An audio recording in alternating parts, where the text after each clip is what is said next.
салам достор, менин атым Акыбай. Мен азыр силерге кантип колду туура жуганды үйрөтөм. Алаканды самында, ичинда, сыртында, манжаларды дыкачу, калтырбай биринда.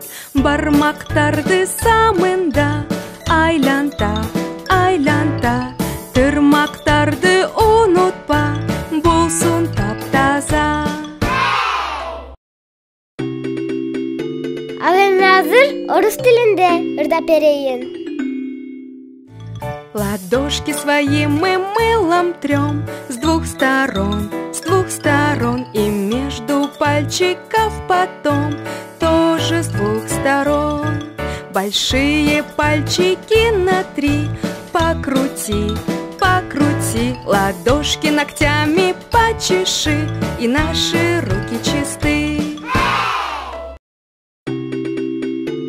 Балдар, колуңарды туура жугула жана досторуңарга да кантип жүрсү айтып бергиле.